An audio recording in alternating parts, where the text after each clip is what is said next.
Se ve, ¿verdad? Sí, doctor. Ya, muy bien. Entonces vamos a...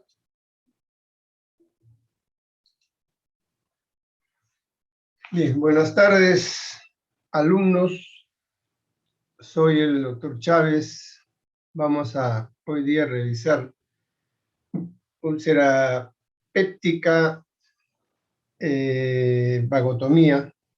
La patología que corresponden es a estómago y duodeno. Como siempre en compañía del doctor José Fernández, con quien hacemos docencia desde hace muchos años en el Hospital Santa Rosa. Entonces, dicho esto, comenzaremos nuestro tema. Primero vamos a ubicar nuestro estómago. ¿Dónde está nuestro estómago? El estómago es un órgano tubular, dilatado, con ciertas características, ubicado entre el esófago y el duodeno, teniendo dos esfínteres, un esfínter inferior que es el píloro y el esfínter superior que es el cardias. Ellos son las estructuras, el cardias va a evitar el reflujo de los alimentos al momento de la digestión, en esas contracciones del estómago, para que no refluyan los alimentos hacia el esófago. Y el píloro también va a estar cerrado en ese momento y en oportunidades que necesita va a tener que abrirse para que el alimento procesado, o sea, el kilo, ya mezclado con el jugo gástrico, pase al duodeno. Este estómago tiene unas medidas entre 25, 12 y 8 centímetros, tanto de longitud, transverso y anteroposterior. Entiéndase esas medidas cuando el estómago está dilatado. El estómago normalmente no está dilatado, es una estructura que está plegado, que está mucosa con mucosa juntos. Y su capacidad al momento de dilatarse, contenidos más o menos varía de 1000 a 1500 centímetros, dependiendo de las características morfológicas de la persona o también dependiendo del hábito alimentario. Tiene 4 segmentos, el cardias, que es más o menos unos 2 o 3 centímetros, que es el que corresponde también a la parte del esófago duodenal, el fondo, el cuerpo y el antro. El antro que también pertenece con el píloro. Tiene 2 curvaturas, una curvatura menor que es cóncavo y el mayor que es convexo. En esta curvatura menor hay que tener presente esta incisura angularis. Recuerden este nombre porque cuando veamos vagotomía vamos a tener como un punto referencial. Además es un punto referencial de la división del antro. La incisura angularis o incisura angular. Desde el punto de vista histológico, el estómago está formado por unos pliegues gruesos y grandes. Y entre pliegue y pliegue existe un espacio que se llama fosita gástrica o cripta gástrica. Recuerden que cripta significa entrada, significa boquerón, orificio. Entonces, esta es la cripta. Si vemos en esta esquemita, esta es la cripta y este es el repliegue tapizado por epitelio cilíndrico. Al fondo de esta cripta existe un espacio que se llama cuello, que está acá. Y del cuello recién se va a formar las glándulas gástricas, que son estas, que tiene una constitución diferente que el epitelio. El epitelio es un epitelio cilíndrico. Las glándulas gástricas está formado por células mucosas, células parietales, células principales, que van a ser responsables de la producción de la pepsina y del ácido clorhídrico, sustancias que van a intervenir en la digestión. Este cuello es importante porque este contiene las células llamadas mesenquimales o totipotenciales que van a regenerar cuando se lesiona el epitelio o cuando se lesiona la glándula. Va a ir hacia arriba o hacia abajo. Este repliegue, estas células descansan sobre su membrana basal y acá hay un espacio.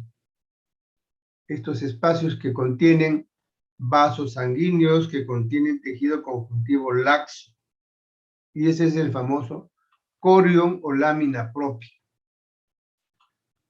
que va a tener como límite una capa muscular delgada que se llama la muscular de la mucosa o muscular mucosae. De aquí hacia arriba, hacia el lumen, se llama mucosa. En resumen, la mucosa está constituida por el epitelio y por el corión. Debajo de la muscular mucosae, o sea, hacia la pared, vamos a tener la submucosa. Sub es debajo, ¿verdad?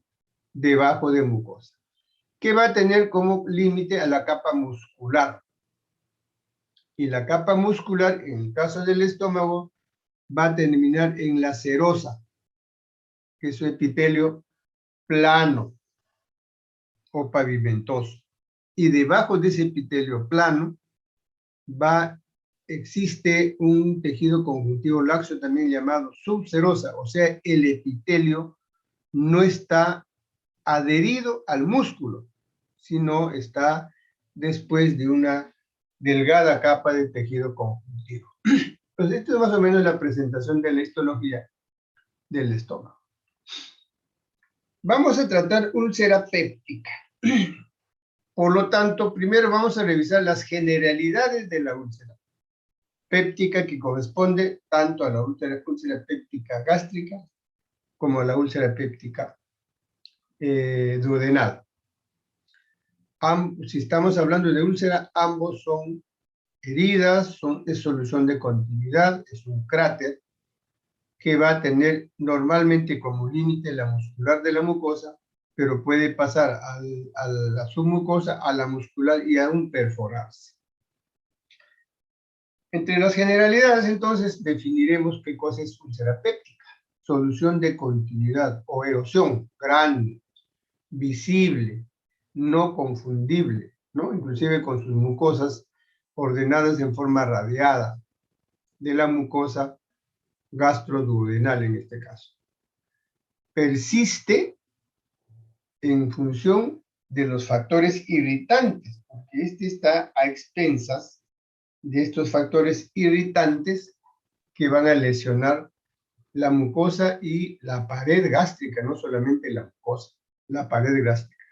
Normalmente al inicio es la mucosa, pero si esto continúa, los agentes irritantes va a comprometer el músculo y aún perforarse hacia el peritoneo. Esa es la definición de úlcera péptica. Si revisamos la epidemiología, en Estados Unidos más o menos hay 500,000 casos nuevos al año de úlcera péptica. Llámese duodenal o gástrica. 4 millones de recurrencias anuales, o sea, úlceras que regresan, que vuelven a formarse. Y la prevalencia es de 1.8 en pacientes con Helicobacter pylori. No se olviden de este nombre de Helicobacter pylori o HP, para no estar pronunciando el nombre completo. El HP es una sigla internacional. Y también se dice estadísticamente que es más frecuente en pacientes o en personas que tienen el grupo sanguíneo O, en familiar, en un gran porcentaje antecedentes de úlcera péptica. Cuando han tenido papá, mamá úlcera péptica, más o menos el 50% va a tener úlcera péptica. Y entre los hábitos son lo que nosotros lo producimos, nuestras dietas, nuestros consumos alimentarios a deshoras, con irritantes, gaseosas, tabaco, etc. Y la presencia de gastritis persistente. La gastritis es una patología preexistente a la úlcera. En una gastritis, las lesiones son puntiformes, como que si agarrara un alfiler, así hiciera huequitos en todo en el papel un montón. Esa es la gastritis. Puntiforme, pequeñito. Entonces esas gastritis, como son persistentes porque son los mismos agentes irritantes, esas se van a convertir en una herida grande, una solución de continuidad grande, ¿no? Entonces también es frecuente la úlcera péptica en pacientes sometidos al estrés, que no saben manejar el estrés hay que manejarlo. Como se dice en el jargón popular, hay que bañarse con aceite para no estresarse. Entonces, para el funcionamiento del estómago, la glucosa y todo, necesitamos conocer el mecanismo de defensa. Pero antes de quiero presentarles estos factores. ¿Quién es el responsable de la producción de la úlcera péptica?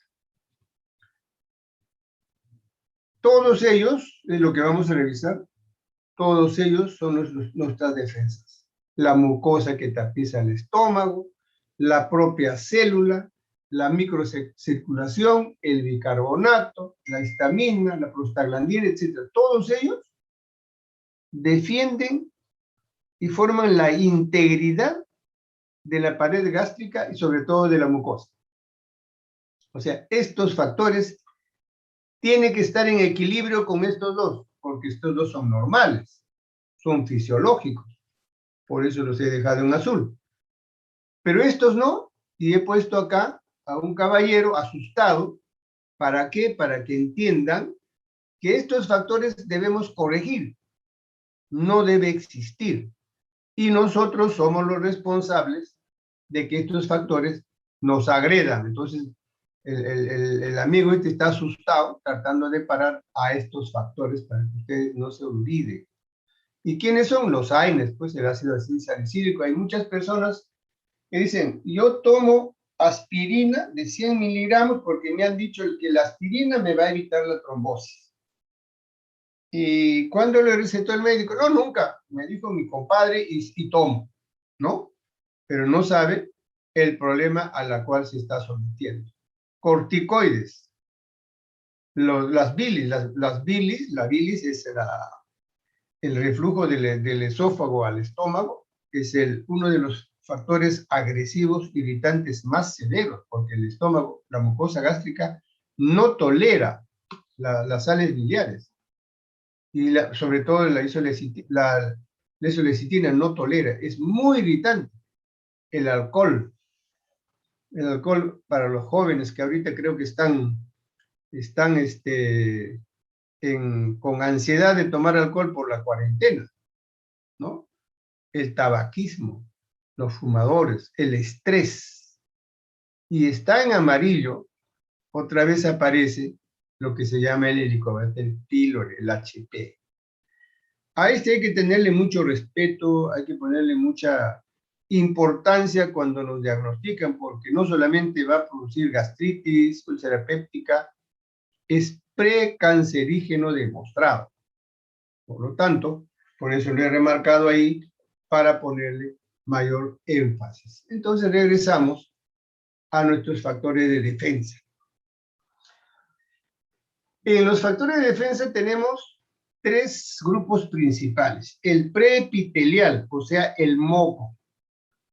El moco que tapiza el estómago está compuesto por bicarbonato y además una sustancia que se llama fosfolípido, y este fosfolípido tiene la capacidad de permitir que los alimentos no se peguen, o sea, la hace resbaladizo a la mucosa gástrica, ¿no? Eso es lo que hace el fosfolípido, pero el bicarbonato alcaliniza al moco.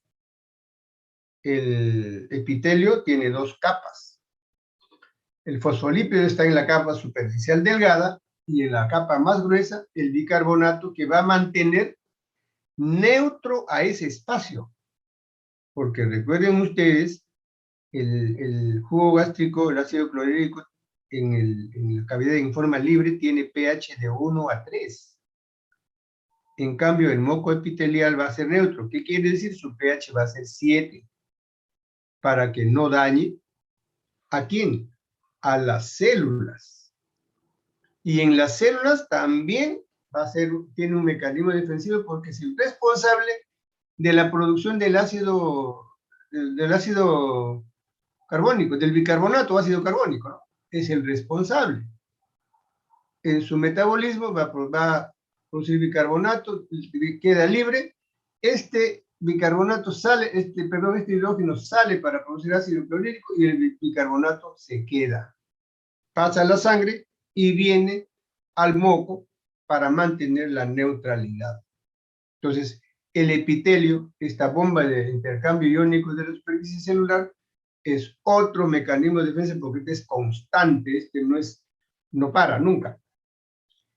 Y esta segunda parte, el segundo mecanismo de defensa epitelial no solamente tiene la bomba, sino, ustedes recuerden, en histología se describe que las células cilíndricas, el epitelio, además de que descansa sobre una membrana basal que es tubular, fija, está adherido entre sus paredes. Existe la unión celular. Esas uniones celulares son sumamente cerradas. No deja pasar nada. Entonces están aseguradas los epitelios en el lugar que corresponde. El otro grupo en el epitelial es en el cuello de la cripta, donde va a producirse la regeneración o renovación de las células, tanto para el epitelio dañado, como si se dañara también la glándula gástrica. Otra defensa que está dentro del epitelio celular es la prostaglandina, que viene a través de la circulación sanguínea o también que es producido por el propio epitelio. ¿Y cuál es la función de la prostaglandina? Dos funciones. Estimula la proliferación celular de esta cuando se dañan las células, y la otra función es inhibe la secreción ácida. O sea, dos funciones tiene la prostaglandina. Y también lo que se llaman los grandes factores regeneradores de toda lesión, que se llaman los factores de crecimiento. Entonces, este es el segundo grupo de mecanismo de defensa de la pared gástrica. Y el tercero, que se llama el posepitelial, o sea, está debajo del epitelio y corresponde a los vasos sanguíneos. Los vasos sanguíneos no debe tener una circulación normal, no debe haber espasmos. El estrés, por ejemplo, produce espasmos. Hipoxia, y esa hipoxia puede llevar a una necrosis del epitelio glandular. Entonces, ese es el mecanismo de defensa. Y acá les voy a presentar la imagen. Acá está el moco, pH 7 neutro, y acá están los factores irritantes que constantemente agreden, pueden horadar, pero si el mecanismo está normal, bueno, va a funcionar en forma normal nuestra función gástrica. Ya está el moco. Y acá está la parte celular, donde la unión entre dos células es perfecta. No pasa nada por este espacio y esta es la membrana basal. Y los núcleos son cerca de la membrana basal. Además, lo que les decía, que sintetizan las prostaglandinas. ¿Qué van a hacer las prostaglandinas? Van a regenerar el moco. Y también las prostaglandinas vienen a través del vaso sanguíneo. Entonces, este es preepitelial. Acá el pH 7, en el lumen gástrico el pH varía de 1 a 3, y el postepitelial, o sea, debajo, está el vascular, que su flujo sanguíneo debe ser normal, no debe haber espasmo, porque el espasmo produce hipoxia, y la hipoxia puede producir necrosis de esta célula.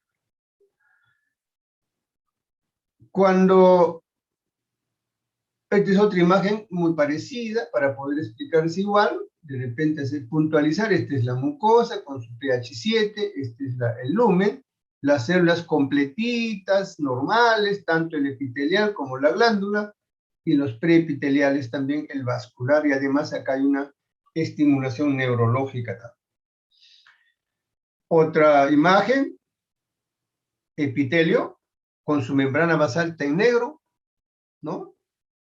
Epitelio, el moco, pH 7, presencia de bicarbonato, presencia del gel hidrofóbico que va a producir el deslizamiento de los alimentos del contenido, y el pH del lumen es de 1 a 3. Quiere decir que si esto se lesiona, este pH va a llegar. Y finalmente el postvascular, el subvascular, subperitoneal, epitelial, perdón, está la parte vascular. Entonces, otra imagen para poder puntualizar este concepto. ¿Y quiénes son los factores condicionantes? ¿Quiénes y cómo producen la lesión? El ácido clorhídrico, la pepsina, el alcohol, los AINES, esteroides y las sales biliares dañan a la mucosa dependiendo de la integridad de la mucosa. Si la mucosa está con su bicarbonato normal, con su moco normal, entonces no va a dañar estos factores agresivos. El que fuma y el que tiene estrés, la mucosa se va a dañar por vasoconstricción, o sea, no va a ser por problema del preepitelial, sino va a ser por vasoconstricción porque produce espasmos de los capilares, produce hipoxia, puede producir necrosis epitelial, y ese es el mecanismo por los cuales estos dos va a terminar en úlcera péptica. Por si acaso, úlcera péptica se llama porque el término originario es por el jugo gástrico. Y finalmente el HP. ¿Cómo daña la mucosa? Ni por integridad de mucosa, ni por vasoconstricción. Directo. Lesión directa, como que se lo come. Si me van a entender mejor. Como que si come los epitelios. Porque este es una bacteria. Y muy resistente incluso al tratamiento. La etiología creo que ya los explicamos. Lo único que quisiera puntualizar es que estos factores defensivos deben estar en equilibrio solo con estos dos, porque estos no deben estar. Y ahí están los factores agresivos. El que fuma, el que come mucho, toma gaseosa, el que bebe, el estresado, el que se estresa hasta porque en la televisión dijo, bueno, se ha caído un hombre, o sea, hay 10 muertos. Ay, Dios mío, ¿qué pasó? Se agarra las manos, se frota las manos, se estresa. Eso puede ocasionar lesión gástrica. Y puesto en el medio, a esta bacteria gram negativa, para una vez más tener presente y no olvidarnos jamás de esta bacteria. Porque esta bacteria es muy traicionero. No solamente vamos a terminar en gastritis, en úlcera, sino es precancerígeno. Entonces, ahí está el Helicobacter pylori. Mire lo que ocasiona. Produce el 95% de las úlceras pépticas duodенales, está presente en el HP. Y el 85% presente en la úlcera péptica gástrica. Qué alto, ¿no? Entonces, si erradicamos la recurrencia de la úlcera péptica, disminuye considerablemente. Estos conceptos hay que tenerlos bastante presentes. ¿Cómo vamos a hacer el diagnóstico del HP? Quiero hacer mención especial a esta bacteria porque es importante. ¿Cómo hacemos el diagnóstico? El diagnóstico es endoscópico. Endoscópico.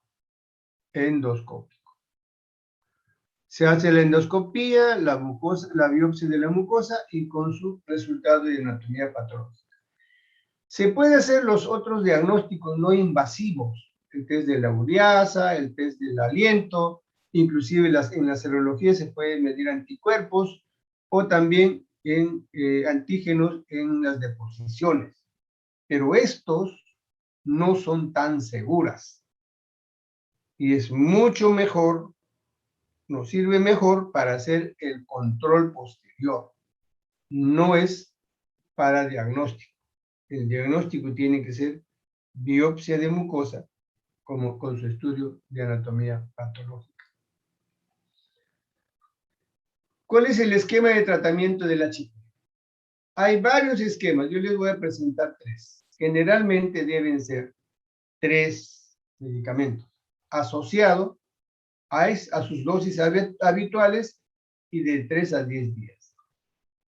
Están apareciendo indicaciones de tratamiento para el HIV de 3 a 5 días. Por favor, no lo haga. Esta bacteria es resistente. Si bien es cierto, a veces hay algunos trabajos aislados, nos convencen, no tienen una fuente adecuada, pero como nosotros somos monitos, no, te voy a dar 3 días, te voy a dar 5 días. No lo haga. Tiene que ser de 7 a 10 días. Debería ser con un control posterior al mes endoscópico. O si no, ahí sí podemos utilizar estos marcadores para ver cómo está, y no como diagnóstico, sino como seguimiento. Quiero hacer también una explicación especial a los AINES, porque este es el segundo de los que producen úlcera péptica. Y dónde hacen daño y cuál es el mecanismo. Tienen 2 mecanismos. El preepitelial, ¿qué hace el AINES? Altera la composición del moco. O sea, inhibe el bicarbonato. Y también altera la secreción del moco entre de las células epiteliales. Entonces, como consecuencia, ¿qué vamos a tener? La exposición del epitelio al jugo gástrico. Entonces vamos a tener, este es uno de los mecanismos. El segundo mecanismo es epitelial, o sea, en el mismo epitelio. Inhibe la síntesis de prostaglandinas. ¿Y qué cosa habíamos afirmado? Que la prostaglandina mejora la regeneración celular e inhibe la secreción gástrica.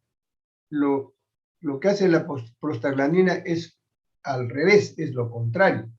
Altera el mecanismo de la regeneración, o sea, lo inhibe y estimula la secreción gástrica.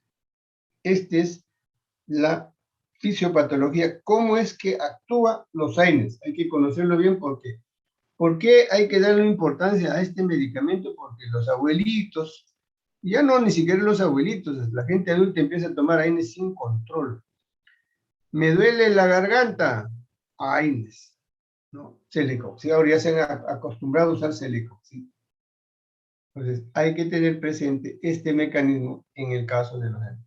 Y los corticoides tienen el mismo mecanismo. Entonces vamos a la patogenia de la úlcera péptica. Estamos hablando de la úlcera péptica en general, o sea, este corresponde tanto a la gástrica como a la duodenal. Origen, aumento o presencia de los factores agresivos, claro, de todos los que hemos mencionado. O sea, estos de acá no deben estar, debemos evitar todo lo que está en rojo. A eso se refiere.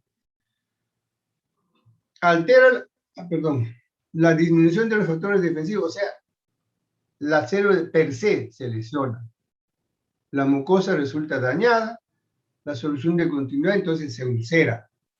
Responsables todos los factores agresivos que acabamos de mencionar. Por lo tanto, hay que optimizar el tratamiento de las úlceras y evitar la recidiva. La recidiva siempre debe evitarse porque estas recidivas no son buenas, inclusive se complican con más facilidad. Este es el epitelio agredido.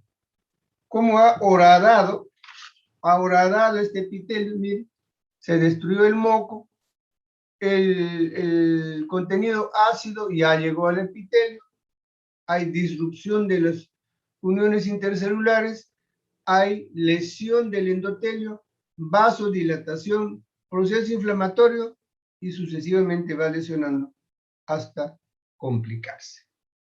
Entonces, este es un esquemita para explicar cuando explicábamos cómo es que el epitelio está completito, la mucosa completita, los vasos sanguíneos incluso. En este hay una disrupción, hay una necrosis del tejido epitelial, y en este caso ya nos están señalando hasta el vaso, hasta el endotelio. Entonces se produce vasodilatación, se desencadena un gran proceso inflamatorio con las consecuencias de este proceso inflamatorio. Signos y síntomas de alarma que se quiere tener en patología gástrica. Lo he agregado a propósito para ponerle un poco de, mucha atención cuando aparecen estos signos, estos 4 signos diferentes. La pérdida de peso, vómitos recurrentes, sobre todo postprandiales, o sea, después del ingreso de alimentos, disfagia, dificultad para pasar alimentos, hemorragia digestiva, que puede ser inclusive la microscópica, y la anemia. Cuando hay esta sintomatología, esta sinología, por favor, hay que ponerle bastante atención en estudiar. No viene con 8 de hemoglobina, signo de alarma. ¿Qué pasó? Hay que averiguar. Nadie tiene 8 de hemoglobina. Nadie debe tener 10 o 9, salvo que sea una de... Por eso hay que estudiar, porque puede tratarse de una patología maligna, no solamente gástrica, ¿no? Entonces, esto hay que tener presente. Tratamiento médico de la úlcera péptica. Me refiero a la gástrica y a la duodenal, vuelvo a repetir. La úlcera péptica, en general. Objetivos: reposo gástrico y corregir la dieta. Aliviar el dolor, generalmente son casi asintomáticos. Si es úlcera, hay que permitir la cicatrización con los medicamentos correspondientes.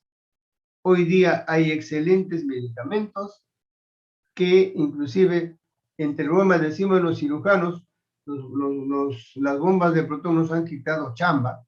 ¿Por qué? Porque la cicatrización es muy buena, con un buen manejo de su control de dieta, con estos medicamentos que y previenen las complicaciones, se previenen las recurrencias, hay que hacer manejo psicológico, hay que hacer manejo de conducta y corregir los factores de riesgo al que fuma.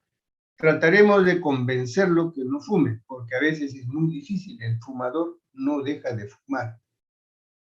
Es muy difícil, y me consta porque tengo un hermano fumador, he hecho de todo, pero nunca lo pude convencer, y al final la respuesta es: de algo me tengo que morir, ¿no? Pero, bueno, pues es ya responsabilidad de cada uno. Entre las generalidades, la mayoría con síntomas clínicos ya ha tenido 2 años antes, tiene el problema cuando uno lo ve, ya no es de ahora, no fue la úlcera ayer, ya tiene más o menos 2 años. La recurrencia es alta, ¿no? 75% al año. Y otra vez aparece este bichito, ¿no? Y corregir el uso de AINES, que también este es el más responsable de las hemorragias digestivas, y este es el responsable del cáncer. Ahí están los medicamentos, los dirigidos a bloquear la acidez. La ranitidina, cimetidina, famotidina, etc. Solamente bloquean el ácido.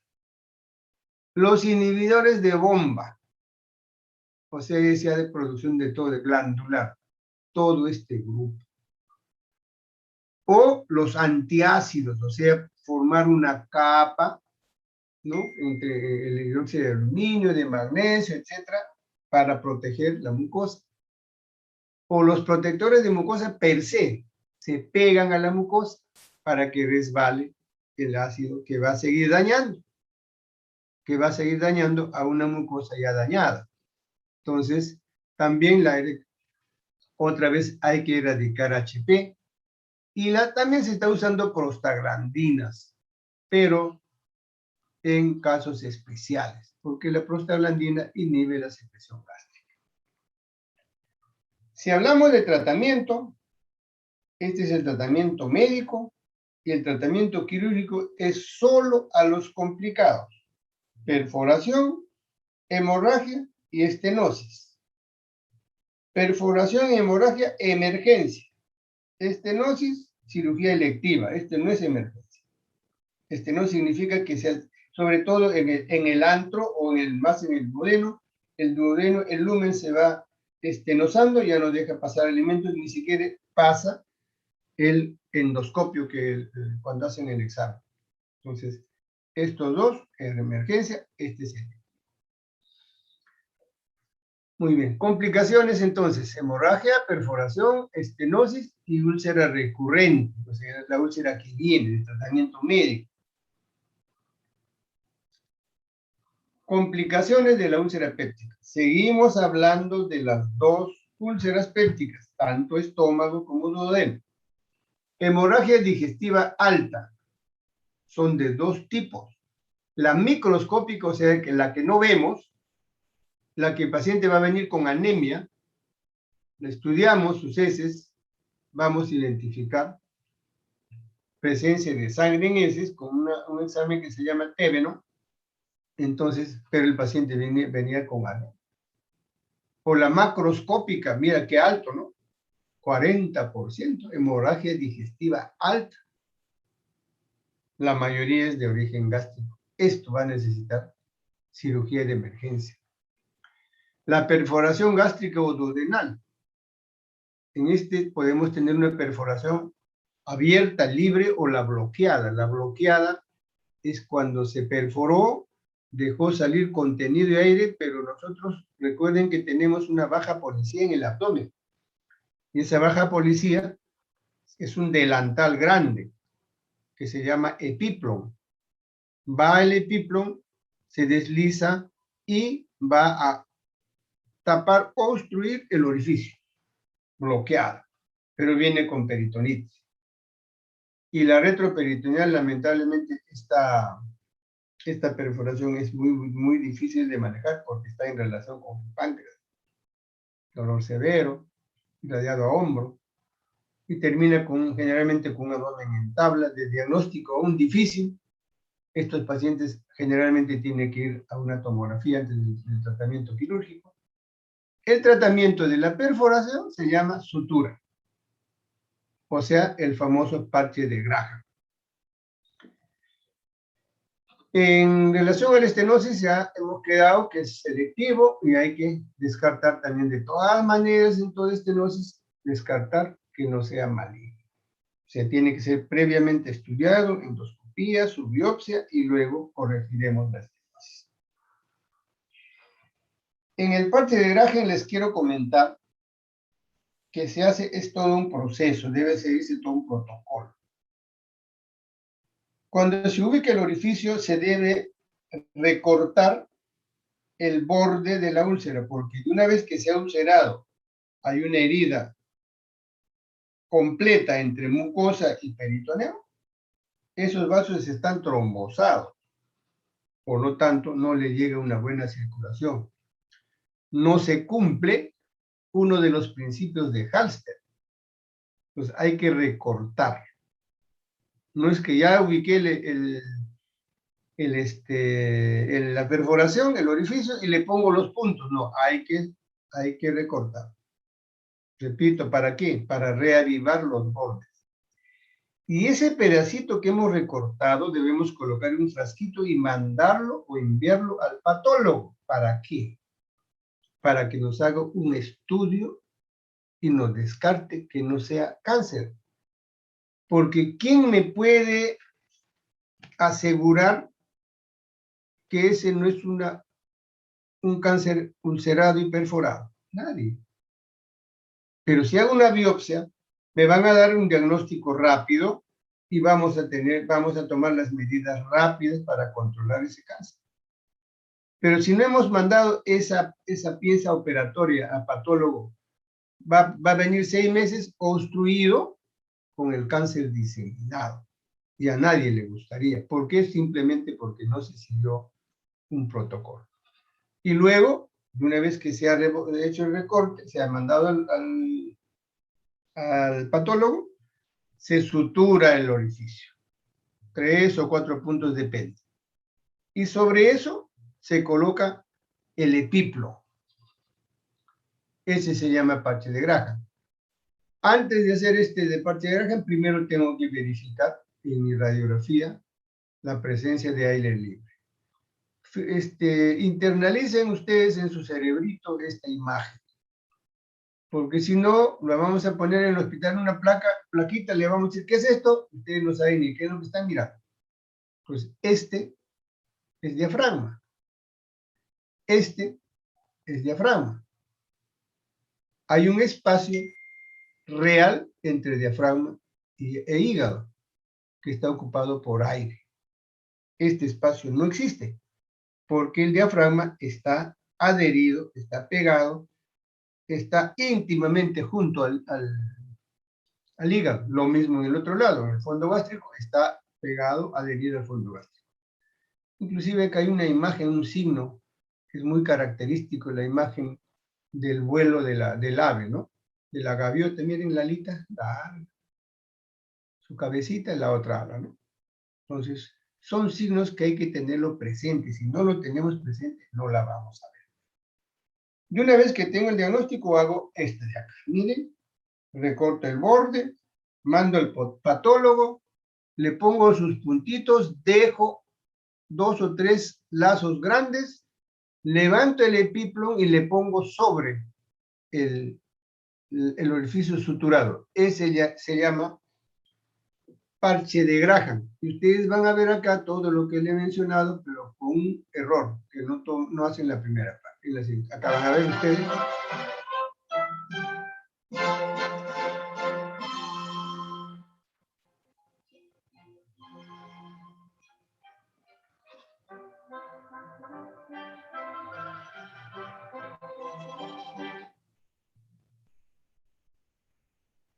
¿Qué pasó acá?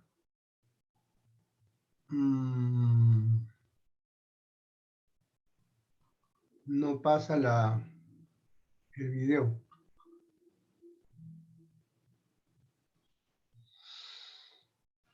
Algo pasó. Bueno, les debo el video. Acá el video es el parche de Graham que se coloca en forma de cabeza. Un video con la laparoscopía. Les deberé, algo pasó. Muy bien. Hemorragia digestiva de la úlcera péptica. Frecuencia, ya hemos verificado cuál es la frecuencia. El tratamiento primero es médico, reponer volumen.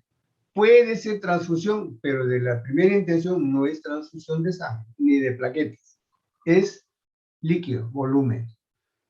El endoscopista nos tiene que ubicar el punto de sangrado, ya sea en el estómago o en el duodeno.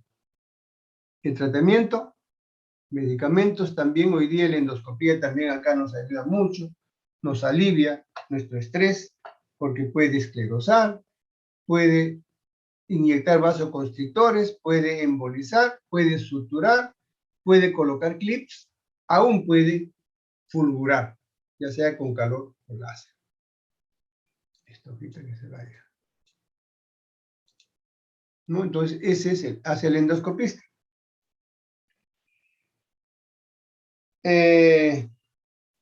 Las indicaciones de emergencia. ¿Quién tiene que ser operado ya y quién puede esperar? 2 condiciones. Cuando la transfusión es de 1500 de sangre y no se estabilizan los signos vitales, debe ser operado de emergencia. Y no esperar que el paciente entre en malas condiciones. O cuando la transfusión mayor de 6 unidades en 24 horas y no se estabiliza, también debe ser operado. Y no seguir esperando hasta que el paciente queda en malas condiciones. No es igual operar a un paciente en buenas condiciones y cuando el paciente está chocado. Entonces hay que tener muy presente estos conceptos. El doctor Forrest nos regaló esta clasificación de la cual disfrutamos y nos clasificó en Forest 1A, 2A, 2B, 2C y 3. Cuando el endoscopista hace el examen, nos informa esto. Pero nosotros tenemos que saber qué significa 1A, qué significa 2A, etc. Cuando nos dice 1A, sabemos que es una hemorragia en chorro. Ha estado en chorro, ha estado chorreando, ha estado chisgueteando. Lo que ha hecho el endoscopista, cohibir esta hemorragia. Entonces, la posibilidad de resangrar es el 55%. O cuando la hemorragia cae, sigue cayendo, hace la hemostasia, pero no ha podido controlar totalmente, la posibilidad de recidivar el sangrado, 55%. Quiere decir que si nosotros nos informa 1A o 2B, tenemos que estar pendientes, tenemos que monitorizar al paciente para ver si está resangrando o no. En este segundo grupo, nos dice el cirujano, oye, he visto el vaso, está latiendo, ahí está, no lo he tocado, ahí está latiendo. Entonces, ya sabemos que eso significa 2A, y la posibilidad de resangrado es 43%. O sea, en estos dos, tenemos que monitorizar de cerca, cerquísimo, porque la posibilidad de resangrar es alto. En el 2B, nos va a informar, no, significa que el coágulo está pegado, no lo he tocado, ha sangrado, lo he visto, está con su coágulo adherido. Un poco alto, pero más tranquilizante para el cirujano. Si nos dice 12, no, hay un coágulo ya casi nada, simplemente hay una coloración media marrón, marrón, exacto, ¿no? Entonces, y ya no hay sangrado. Bien bajo la recidiva, entonces ya me voy a almorzar tranquilo. De acá arriba no me puedo ir a almorzar tranquilo. Acá más o menos. O simplemente nos dice, ya está con fibrina, cuando nos dice el tipo 3. Significa que hay una fibrina y ya está organizado, es difícil que resangre, pero solamente es un 2% de volver a recidivar el sangrado. Eso nos explica esta tabla de clasificación realizada por Forest. El tratamiento de la úlcera péptica es cirugía.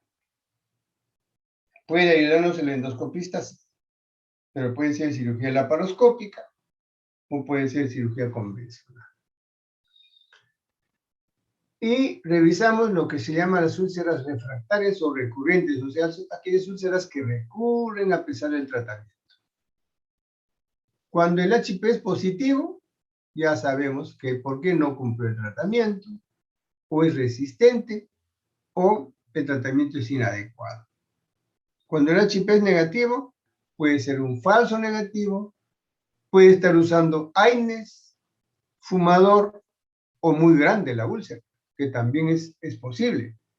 O cuando hay un tratamiento inadecuado de la secreción, no está usando la dosificación o la combinación adecuada, o puede tratarse de un cáncer. Entonces, esto ocurre en las úlceras recurrentes. Entonces, nosotros tenemos ahora sí que revisar en forma independiente. Tenemos 3 tipos de úlceras pépticas. La úlcera péptica gástrica, la úlcera péptica duodenal y el síndrome de Zollinger-Ellison. Esta última no la vamos a considerar, solamente vamos a hacer una descripción pequeña porque corresponde a oncología. Nos vamos a dedicar al tratamiento de estos dos y a la revisión de estos dos.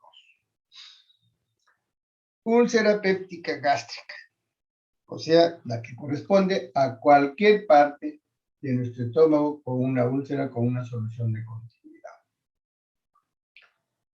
Etiología es multifactorial. Daño de la barrera, la que hemos descrito, ya no lo voy a repetir porque en la generalidad le hemos descrito. Hay el reflujo biliar, AINES, esteroides, la que ya hemos descrito, y disminución de la secreción gástrica en caso de que haya las gastritis atróficas. Patogenia, deterioro del epitelio, ¿no? De la mucosa gástrica, por AINES, todos los AINES, alcohol, sales biliares, esteroides, etc. Deterioro de la mucosa, ¿por quién? Por el HP. Del deterioro del moco gástrico, no hay glicoproteínas, se altera la viscosidad, no hay adherencia. Deterioro de la mucosa por retrodifusión, o sea, el ácido ingresa al moco, ya no hay moco, el moco ya no es neutro. Las gastritis de reflujo de bilis, la bilis, repito, es uno de los elementos más irritantes del estómago. La acidez gástrica y pepsina, por supuesto, la vasoconstricción local que hemos descrito también. Todo esto ya lo hemos descrito, solo estoy repitiendo. La vasoconstricción local por estrés, espasmo de las arteriolas, espacio de los capilares y isquemia y finalmente necrosis. La hipomotilidad gástrica en el alto, sobre todo cuando hay reflujo. En todo caso, hay que optimizar el tratamiento de las úlceras para evitar la recidiva de la úlcera péptica gástrica del estómago. En la clínica es un reto hacer el diagnóstico de la úlcera péptica. Generalmente el paciente no le da importancia y desde el inicio hay que buscar que diferenciar que sea una úlcera benigna de la maligna. Felizmente la malignidad es poca, es extremadamente poca. La cicatrización por episodios recurrentes es porque hay actividad y recaídas. Debemos evitar vigilar de cerca a los pacientes. En los síntomas no es muy florido, es un dolor leve que a veces no le da mucha importancia, como que le calma cuando toma alimentos, ¿no? Generalmente es en la noche. Puede haber pérdida de peso porque no se está alimentando bien, o puede haber hemorragia microscópica, que no nos damos cuenta y el paciente va a venir con anemia. Un gran porcentaje va a debutar con perforación o hemorragia digestiva alta. También está descrito que puede existir fístulas entre el estómago y el colon, fístulas espontáneas. Poco frecuentes, pero está descrito. Y más o menos del 8 hasta el 20% del paciente que se complican van a la cirugía. Y los que van a hemorragia generalmente son adultos mayores y la complicación más frecuente, más que la hemorragia, es la perforación. Las últimas de gran tamaño tienen mayor mortalidad, las úlceras grandes, mayor de 2 centímetros. Esta clasificación hay que tener presente. El doctor Johnson nos hizo una clasificación de 1 al 5 muy importante. Él hizo esta clasificación sin antes conocer el mecanismo de acción del HP y de los AINES. Y hizo en 5 grupos y nos clasificó y hasta ahora lo utilizamos. Y recuerden que estas clasificaciones tienen una importancia no solamente clínica, sino de indicación terapéutica. El tipo 1 es la úlcera de la curvatura menor, pero con nivel gástrico, acidez normal. Por favor, fijen estos 5 conceptos. El tipo 2 puede haber úlcera en la curvatura menor y en el duodeno. Pero ojo, con nivel del ácido aumentado.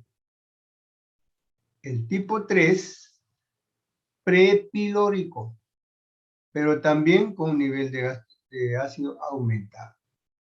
El 4 es bien alto y el 5 es múltiple, difuso en diferentes lugares, pero estos tres, el 1, el 4 y el 5, nivel de acidez normal, tiene diferente tratamiento quirúrgico que este que está en el recuadro, que es el 2 y 3. Esto va a tener un tratamiento quirúrgico diferente a estos tres, que vamos a precisar más abajo. Diagnóstico de úlcera gástrica. Historia clínica, por supuesto, pues una buena historia clínica, un buen examen clínico, confirmar si está o no con presencia de HP, o también hay que descartar la malignidad y evaluar si está consumiendo aires o no. Del año 90 atrás, nuestra única arma de examen es la radiografía, tanto en el estómago como en el abdomen. Entonces, nos permitía hacer el diagnóstico. Ahora, pues, la endoscopía es un gran avance, no solamente para ubicarnos el punto de la úlcera y es además para descartar la parte del HP o la neoplasia, ¿no? Porque tiene que venir necesariamente la endoscopía con la biopsia. Y la colocación de sonda nasogástrica, porque también hay una técnica que se aspira, una técnica que se llama el Western blot, se centrifuga lo que queda, el residuo abajo, se busca células neoplásicas. Para eso nos sirve el Western blot. Esto es lo que quería que entiendan. Tratamiento quirúrgico de úlcera péptica gástrica. El 1 está un poco más asociado a malignidad. Entonces hay que resecar. Puede ser en cuña si es muy grande, si no, segmentario. Aquí el tratamiento es la gastrectomía Billroth 1 o 2. Después les voy a explicar las técnicas, pero acuérdense del nombre. El 1 y el 4 no están asociados a nivel ácido gástrico. Por lo tanto, no requieren vagotomía. También el tratamiento es gastrectomía Billroth 1 o 2, igual que el 1. El 2 y 3 hemos revisado en esta clasificación, 2 y 3 está asociado a hipersecreción de ácido. Por lo tanto, no solamente vamos a hacer gastrectomía, sino tiene que ir asociado a una vagotomía. Y el 5, como es múltiple, depende, puede estar en cualquier lugar del estómago, entonces también no está asociado a un nivel alto de ácido y solamente será gastrectomía Billroth 1 o 2. Ese es el tratamiento de la úlcera péptica gástrica. La mnemotécnica úlcera péptica gástrica, biopsia de todos los cuadrantes. O sea, eso también es importante, no se toma de un solo borde, de todos los cuadrantes. Si no tiene cáncer, hay que tratar el HP, hay que repetir la endoscopía, lo que les decía, hay que curarla y hay que vigilarla. Repetir la biopsia en cierto tiempo, ¿no? Y si persiste, biopsia. Si hay sin cáncer, hay que hacer una incisión quirúrgica. Si es un adenocarcinoma, entonces, ¿qué hay que hacer? Manejar desde el punto de vista cáncer. El tratamiento, cuando hay obstrucción, ¿qué hay que hacer? Hay que hacer la cirugía. Con su biopsia, esto es lo que les decía. Cuando se perfora, ¿qué hay que hacer? Paciente estable. Antrectomía, Billroth 1, 2. Paciente inestable, Graham. Cuando hay hemorragia, puede seguirse lo mismo que en la perforación y sutura de la hemorragia. Esto inclusive lo pueden hacer los gastroenterólogos cuando le hacen la endoscopia. Estas son las imágenes que nosotros usábamos antes, ¿no? Una radiografía de estómago duodeno, imagen por sustracción, o sea, mira cómo se ha metido abajo en la pared, úlcera. Acá hay otra pequeñita, porque si es por adición veríamos un bulto acá, negro. Eso ya no sería úlcera, sino sería un tipo de cáncer. Ahora esto nos ayuda muchísimo, ¿no? La endoscopía. Y la que les mencionaba, que también podemos hacer la aspiración del jugo gástrico, hacer el Western blot y buscar las características neoplásicas. Tratamiento quirúrgico, indicaciones: úlcera que no cierra, úlcera que persiste luego de 8 a 12 semanas de tratamiento. Entonces, a esto va a ir pues a su tratamiento respectivo. Las recurrencias, o sea, regresa, o las complicaciones, tanto perforación como hemorragia. Entonces, aquí tenemos las gastrectomías tipo Billroth 1-2, en 1 de Johnson, en 4 y en 5 de Johnson. Tratamiento quirúrgico, Billroth 1, o hemigastrectomía, más o menos el 50 o 60% de resección de estómago. Billroth 2 es gastroenteroanastomosis. De repente no me han entendido este término, pero yo les quiero explicar acá. Con esta imagen no se van a equivocar nunca. Billroth 1, una hemigastrectomía o antrectomía. Se ha resecado una porción de ano, ¿no? Inclusive extendido. Muy bien. Han anastomosado el restante del remanente de estómago con el duodeno. Muy bien. Por lo tanto, el alimento se va a procesar en el estómago y luego va a pasar por duodeno, como era antes.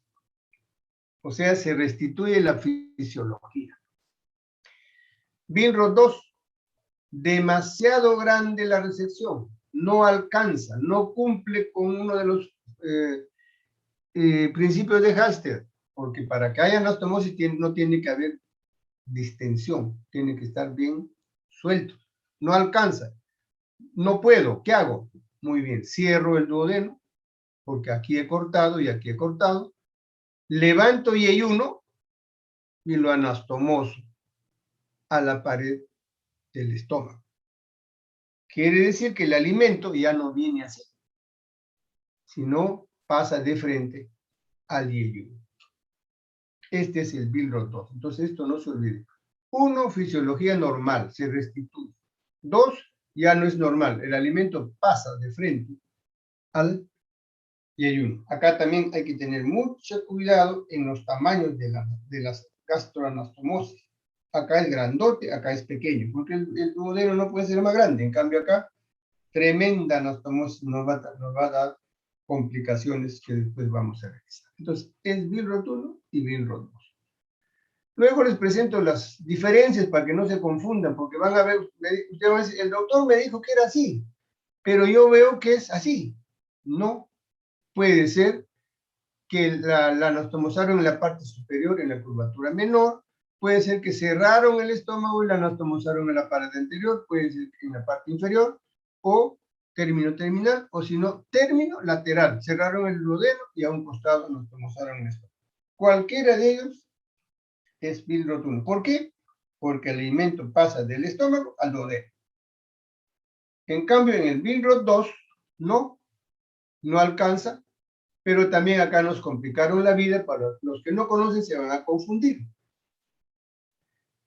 Tenemos como referencia el colon, ¿no es cierto? Por lo tanto, este caballero levantó el ayuno y lo puso por la parte anterior del colon y anastomosó. Una anastomosis esperada parece, ¿no? Parece que es bueno porque normalmente solamente debemos tener un orificio de 2 dedos, ¿no? Pequeño, para que no se complique con el dumping. En cambio acá hizo lo mismo, pero le puso pues una anastomosis gigante donde la comida no puede hacer su digestión. Todos por el colon anterior, delante del colon, todos, los 4. Entonces estos se llaman precólicos o antecólicos. Llegaron otro grupo y dijo, no, yo quiero también que me pongan en libro. Entonces le pusieron por detrás del colon, los mismos. Inclusive acá le dan una vueltita. El colon está adelante y por detrás hace un orificio entre el mesogastro-cólico y el posen por detrás. También diferentes y con sus nombres diferentes. Pero es Billroth 2, porque no hay comunicación entre estómago y duodeno. Este Billroth 2 nos ha traído complicaciones severas.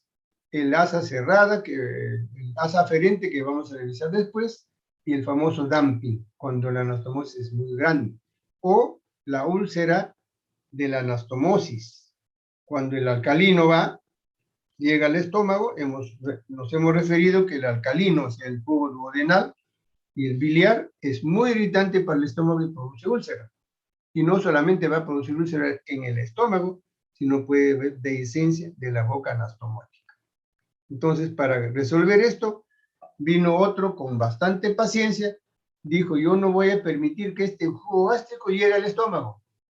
Lejos de la anastomosis, voy a hacer un orificio en el asa proximal, otro, por decirle a 20 centímetros en el asa distal, le voy a hacer un huequito, lo voy a anastomosar y voy a hacer un bypass. Quiere decir que estos alimentos, contenido duodenal, ya no va a llegar al estómago, sino simplemente va a pasar por acá. Y se va a ir hacia la parte distal. Entonces ya no vamos a tener esa complicación de la úlcera péptica o de la úlcera anastomática. Acá hay otros tipos de gastroenteral anastomosis, con sus nombres, en fin, solamente como presentarles. Y este es el otro, que es el IDE-RUX. Muy grande. La sección casi todo el estómago. No alcanza. Entonces, para mejorar esto, el doctor Rux hizo esta anastomosis. Seccionó acá y retiró todo lo azul, cerró duodeno y seccionó el duodeno, el yeyuno, perdón, aquí. Esta asa distal lo jala, lo lleva y lo anastomosa al estómago remanente. Y la asa proximal, que es esta, lo anastomosa lejos, una I griega. Por eso se llama I de Rux. Esto se hizo no en el estómago, sino se hizo en vía biliar. Pero su nombre persiste porque es la forma como se distribuye el yeyuno y el duodeno. Complicaciones de la cirugía gástrica. Diarrea, claro, pues hiperosmolar, estreñimiento, dumping, gastritis crónica por el flujo del contenido del duodeno, recidiva la úlcera, por supuesto. Como hay malnutrición, pierde peso. Hay anemia, esteatorrea, la grasa no se digiere, por lo tanto va a venir heces con grasa. Dehiscencia de anastomosis y síndrome del asa aferente. Entonces, estas dos cosas, tres cosas las vamos a revisar acá. Síndrome del asa aferente, o sea, síndrome de esta asa aferente. Obstrucción mecánica, no pasa, porque está retenido. Distensión, postprandial, dolor, náuseas, vómitos, a veces tenemos que corregir y termina en hidrógeno. La gastritis alcalina, por lo mismo, el contenido duodenal regresa al estómago, pasa al estómago, sube, pasa al estómago y hace este tipo de sintomatología, y también podemos o tendríamos que convertir esta cirugía. Y el famoso dumping, cuando la anastomosis es muy grande, muy ancho, ¿no? Esta anastomosis, vamos a ver, creo que en la práctica es más. Esta anastomosis, por ejemplo, ¿en qué momento el alimento va a tener tiempo de digerir acá? En ningún momento. Entonces el alimento, como hemos ingerido, pasa de frente al lumen intestinal, un alimento hiperosmolar, y por lo tanto jala agua del intersticio, del intravascular, y la sintomatología corresponde exactamente como si fuera un shock hipovolémico. Ese es el famoso dumping, ¿no? Aparte del dolor, todo va a haber una marea o náuseas, vómitos, visión borrosa, etcétera, etcétera, toda la sintomatología del shock hipovolémico. Entonces puede ser tan temprano, inmediatamente ingerido el alimento, o tardío cuando es mucho más tarde. Acá se ha intentado usar anticolinérgicos, somatostatina, que son medicinas que disminuyen la secreción, etcétera, pero si no ayuda, va a tener que ir a la corrección de la cirugía. Esta es la que les decía que vamos a solamente mencionar como un acápite especial el síndrome, la úlcera de Zollinger-Ellison. Esta es una hipersecreción secundaria de un tumor de gastrina, de las células G. ¿Está ubicado dónde? Puede estar en el páncreas. Es el islote de Langerhans, quien está en la categoría del tumor. Puede estar en el páncreas, en el hilio, en el duodeno, etcétera, ¿no? Entonces hay una gran cantidad de secreción de gastrina. Hay hipertrofia de células parietales, ¿no? No solamente hay aumento de tamaño, sino de cantidad, o sea, lo que esta es una displasia, ya en categoría de tumor. ¿Cómo se diagnostica? Con la radiología. Tremendas radiaciones de mucosa, ¿no? Pliegues gástricos muy grandes, con un bulto, con un tumor, ¿no? Entonces, cuando la endoscopía nos puede ayudar, pero nos ayuda mejor cuando se dosa la gastrina. Normalmente la gastrina que se dosa varía de 5 a 100 picogramos por mililitro, pero en este caso vamos a encontrar más de 1000 picogramos por mililitro. Entonces, hasta ahí un poco la referencia para tener conocimiento de la úlcera de Zollinger-Ellison, que más corresponde a patología oncológica. Vamos a revisar úlcera péptica. Duodenal. Frecuencia, felizmente la mayoría es en la primera porción. Etiología. La presencia de AINES y ácido clorhídrico y pepsina. Y hemos referido desde el principio, el 95% de las úlceras duodenales, en el 95% de las úlceras duodenales está presente HP. Patogenia, aumento de ácido clorhídrico, por eso va a ser un tratamiento especial. Acá ya no hay gastrectomía, acá es otro tipo de tratamiento quirúrgico. Hay aumento de células parietales, hay falla del mecanismo inhibidor de liberación de gastrina, hipergastrinemia, cuando hay tumores, por ejemplo, en el Zollinger-Ellison, aumento de pepsinógeno, vaciamiento gástrico muy rápido y falla de los mecanismos de defensa del duodeno. En el duodeno el mecanismo de defensa es diferente que en el estómago. 50% depende del bicarbonato y el 50% del jugo de la bilis y el jugo duodenal. Entonces, cuando hay deterioro de persistencia de la mucosa duodenal, existe lesión de la mucosa. Por lo tanto, va de camino a la úlcera. La presencia de HP nuevamente, y hay que optimizar el tratamiento para evitar la recidiva. Síntomas, no muy florido, igual que la otra. No le damos mucha importancia. Generalmente en la noche. Y mejora al comer. Casi no hay una sintomatología que nos diga corresponde a úlcera péptica duodenal o gástrica, ¿no? Entonces dice que hay relación con la primavera, etcétera. Estos son datos estadísticos. Lo que sí es, en este caso, si hay una perforación atrás, va a estar irradiado hacia la espalda. Y la irritación peritoneal es difusa cuando se está perforado, en la duodenal. Diagnóstico, por supuesto, una buena historia clínica, su examen de laboratorio, también su radiografía contrastada. Nos ayuda bastante. ¿Y quién ayuda mejor? Es la endoscopia. Otra vez su biopsia, su patología, descartar malignidad y HP. La biopsia nos descarta estas dos cosas. Acá está la radiografía, estómago, acá está el antro y duodeno, ¿no? Ahí está la úlcera, un lecho. Y esta es una endoscopía de duodeno con una úlcera sangrante.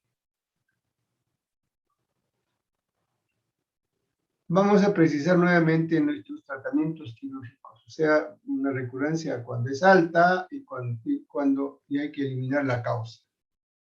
Tratamiento quirúrgico de úlcera péptica gástrica. ¿Qué hemos dicho? Hemos dicho que el tipo 1, 4 y 5 es gastrectomía más, gastrectomía, o sea, el Billroth 1 y 2, porque su jugo gástrico es normal. El 2 y 3 es gastrectomía más vagotomía. En cambio, en la úlcera péptica duodenal, todo es vagotomía. Eso hay que tener presente, esta clasificación. Estas úlceras pépticas también hay que recordarlas porque se presentan no con mucha frecuencia, pero hay que tener presente lo que se llama la úlcera de Cushing. Es un paciente que ha tenido una lesión del sistema nervioso, no le damos importancia, no le damos bloqueadores, no le damos medicamentos para mejorar para cubrir el estómago y terminan ulcerados. Lo mismo en los pacientes estresados, ¿no? También va a terminar en úlcera y se llama úlcera de Curling, si quieren los nombres propios. Vagotomía. Vago, este es el nervio vago anterior o izquierdo, posterior o derecho. Ahí está la úlcera, ahí está la cirugía complementaria, que acá la podemos observar. Han hecho una vagotomía troncular, esta es solamente una generalidad, y luego le he hecho la cirugía complementaria. Y vamos a desmenuzar acá lo que acabamos de mencionar. Primero vamos a ubicar al vago. Tenemos dos vagos. En el esófago, el vago está distribuida como una telaraña, pero más o menos 2 o más centímetros antes de entrar al abdomen, se organiza en dos troncos. Un tronco derecho o posterior, ya es intraabdominal. Se divide en dos ramas principales. El ramo celíaco, que va a ir al plexo celíaco, o sea, todo lo que va a inervar desde el punto de vista del vago vegetativo al intestino delgado, al colon, al mismo estómago, etc. ¿No? El otro se llama la tariete, el nervio de la tariete del lado derecho posterior. Y este nervio de la tariete va a terminar en el antro pilórico, que se llama pata de cuervo. En este caso, pata de cuervo posterior, porque estamos hablando del nervio de la tariete posterior. Este nervio, en la curvatura menor, puede atravesar, puede regresar o puede pasar hacia la cara anterior, unas ramas o en completo. ¿Y por qué es importante? Porque esto podemos descuidar durante la vagotomía y se llama la rama asesina o la rama de Gracie. Entonces hay que tener mucho presente esta rama, muy presente, buscarlo en el momento de hacer la vagotomía en el nervio posterior del vago derecho o posterior.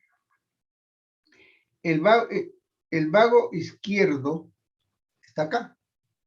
Lo mismo, ya está en el abdomen, a la misma altura donde está esta ramificación, pero ya no atrás, sino adelante, se divide en dos ramas principales. La hepática, que va a ir a inervar a la vesícula, hígado, etc.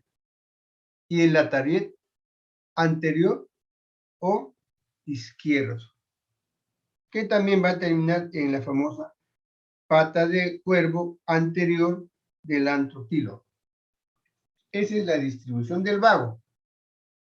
Entonces, este vago, esta es toda la que les acabo de mencionar. Esta es la explicación. Esta es la parte teórica que le acabo de mencionar. Entonces, cuando hacemos vagotomía, hay que seccionar el vago. el nervio vago, hay que interrumpir la inervación. Hay que interrumpir el impulso nervioso. Ya no va a haber inervación, de eso se trata. Entonces hay tres tipos: la troncular, la selectiva y la ultraselectiva o celular. Estos dos primeros, la troncular y la selectiva, están asociados a cirugía complementaria, que puede ser la que se llama piloroplastia o gastroenteroanastomosis.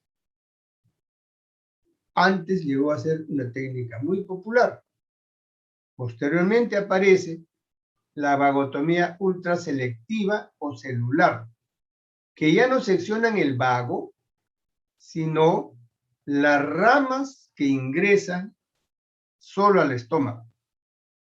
Y acá les vamos a las indicaciones: falta de respuesta al tratamiento conservador de la úlcera gastrointestinal, porque hay hipersecreción gástrica, intolerancia a los fármacos, no quieren ya usar medicamentos, o hay recurrencias, o perforación, o hemorragia como complicación de la úlcera péptica duodenal. Esas son las indicaciones para esta cita. Muy bien. Vamos a la vagotomía troncular. Creo que ya estamos ubicados.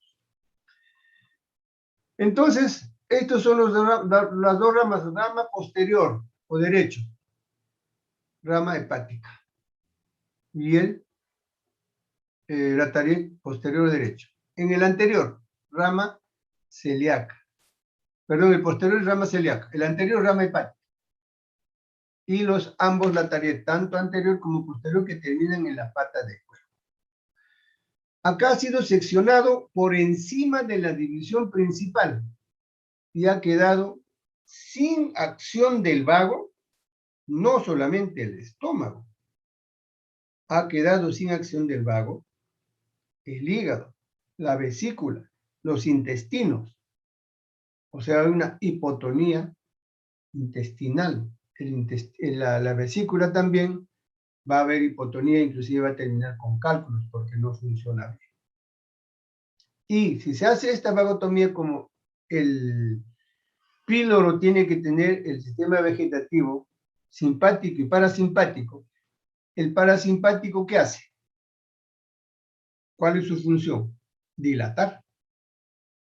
Y el simpático contraer. Como ya no dilata, se queda cerrado el píloro. Por lo tanto, hay que hacer una cirugía complementaria. Y acá les voy a pasar otra vez, no sé por qué no puedo pasar. ¿Qué ha pasado acá?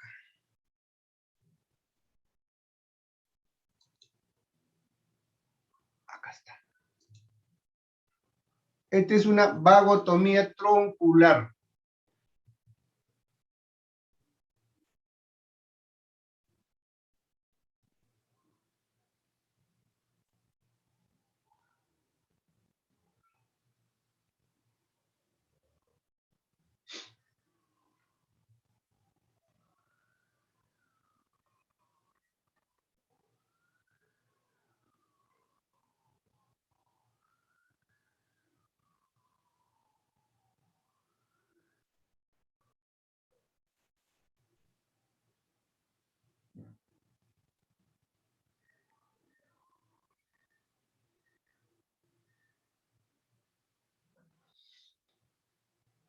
Están liberando el triplón menor. Va a ir al fondo para liberar esófago. Van a ver ustedes cuando liberan, cuando ubican el vago, lo van a pintar de amarillito. Ese es el vago posterior. Primero hacen el vago posterior.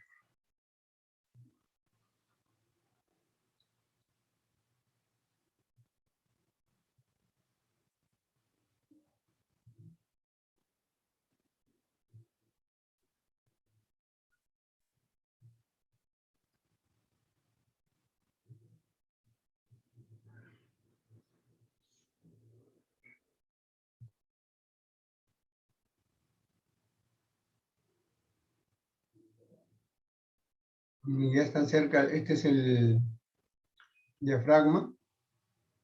Ya están cerca y van a ver ustedes el vago posterior. Y lo van a pintar de amarillo, felizmente nos ayuda. Ahí está el vago. Ahí está, ¿ve? Vago posterior. Van a liberar este vago.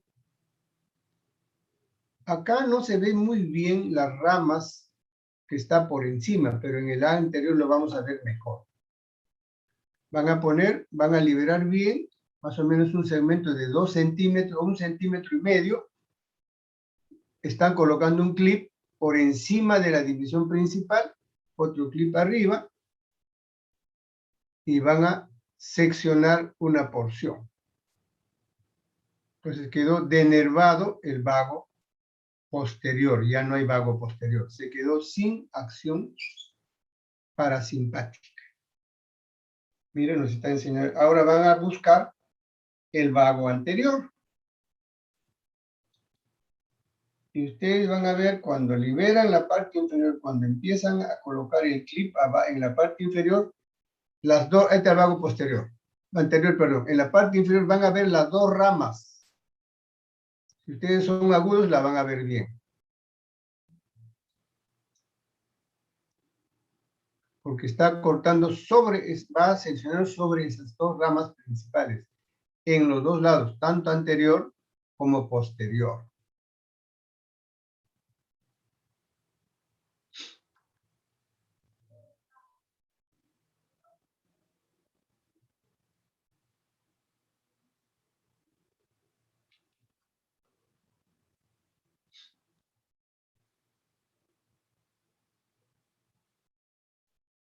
El vago posterior. Miren, acá está la división. Acá está la división, aquí. Por acá y por acá. Y está poniendo sobre eso el clip. Ahí están las dos ramas. Arriba y luego van a seccionar igual que el anterior. Esa es la vagotomía troncular. Y se acabó. Entonces van a realizar un poco la hemostasia y luego van a cerrar. Ahí queda la vagotomía troncular.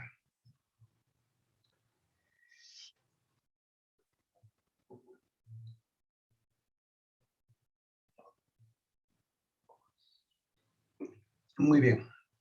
Entonces seguimos.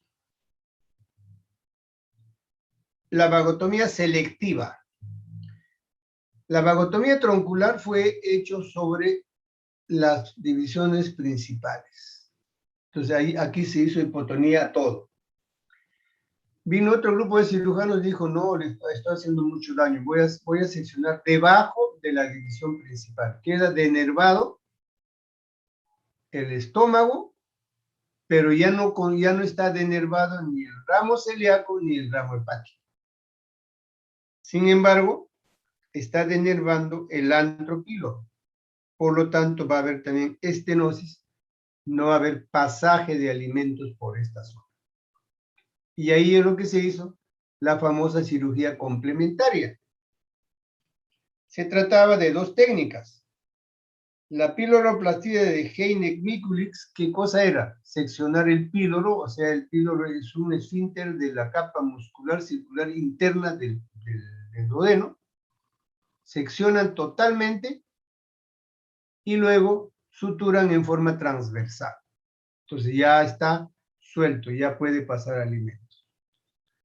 Vino Finney y dijo, no me gusta, lo voy a hacer un poquito más grande, porque acá hay dificultad para el paso. Voy a hacer una incisión un poco más hacia el antro, otro más bien, y le voy a hacer un orificio un poco más grande. Muy bien. Pero vino Hábula y dijo, no me gusta, no quiero tocar el píloro, le hago una incisión en el antro, una incisión en el duodeno, y le hago el pasaje gastroduodenal.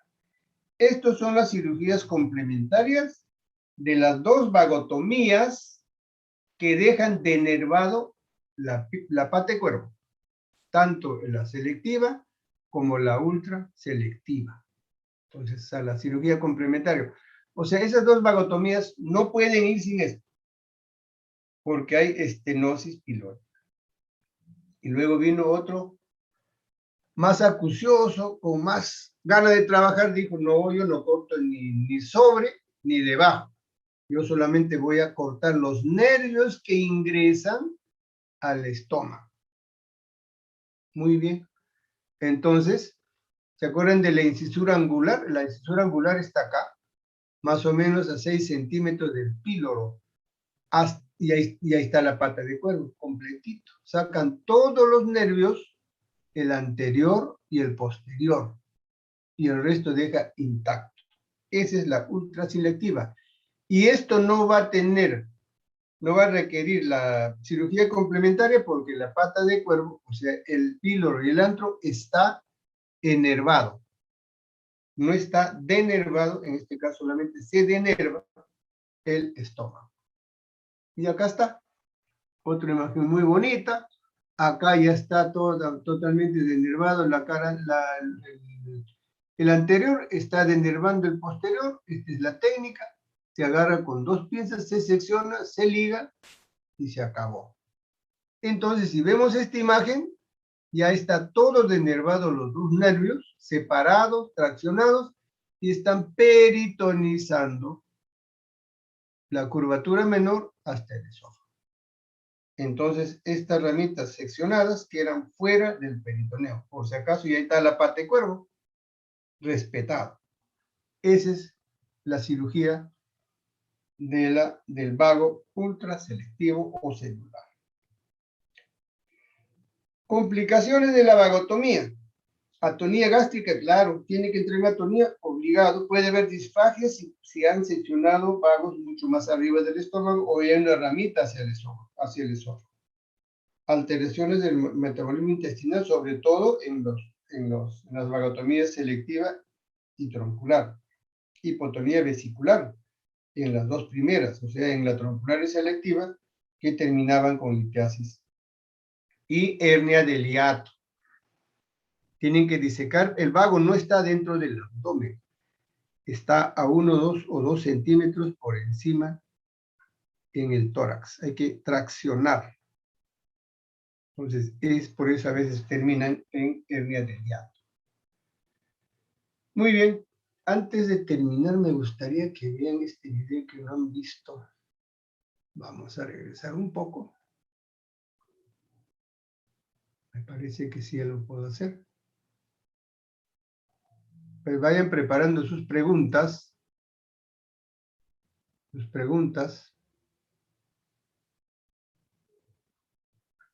Acá está. Este es el parche de Graham. Parche de Graham.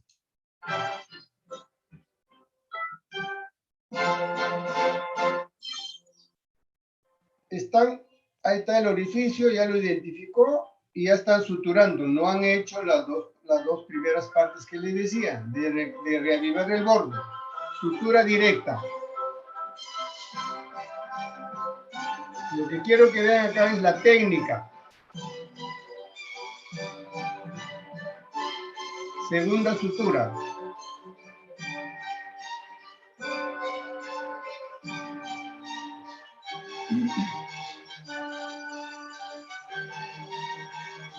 Este es antro gástrico.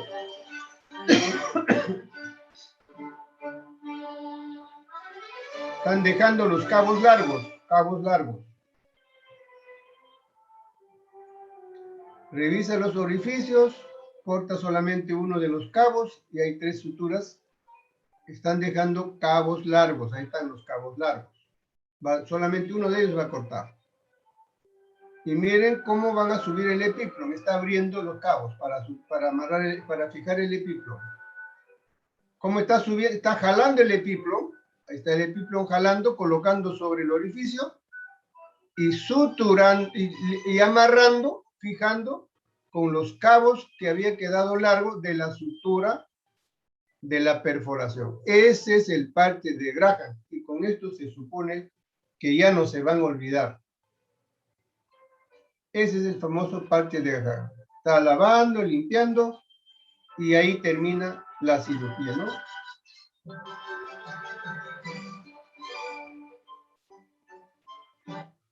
Muy bien. Entonces, ahora sí creo que lo que les debía, no sabía cómo accionar el video. Ya completamos lo que les debía. Preguntas o también aportes, si alguien ¿Tiene algún aporte? Con mucho gusto. Una charla un poco larga, vale la pena.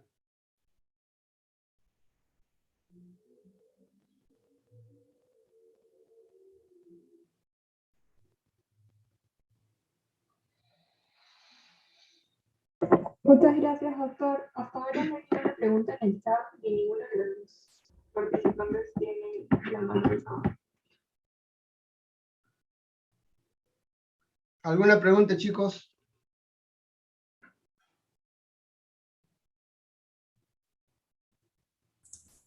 Buenas tardes, doctor. ¿Qué tal? Muy buena exposición. Tengo una pregunta con respecto a la Helicobacter pylori que recuerdo haberlo leído en unas literaturas y no comparándolo con su exposición no me queda un poquito claro.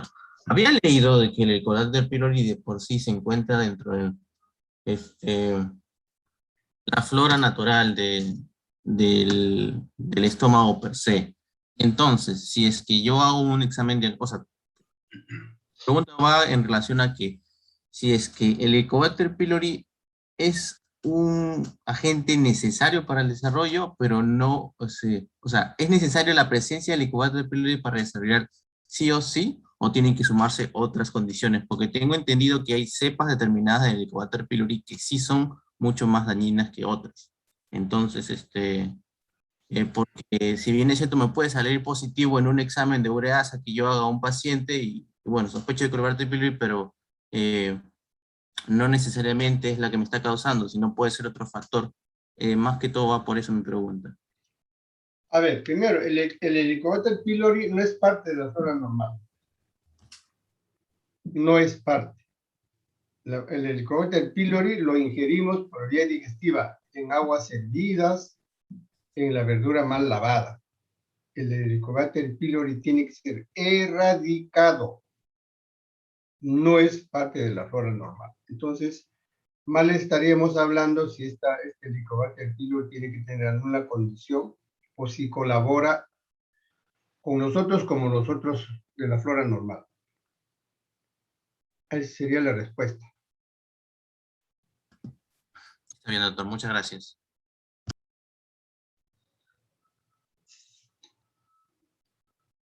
¿Alguna otra pregunta, chicos?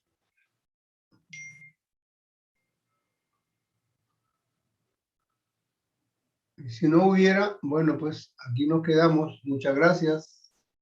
Muchas gracias, señorita Madeleine. Será hasta otra oportunidad. Muchas gracias, doctor. Gracias, doctor. Buenas tardes. Buenas tardes.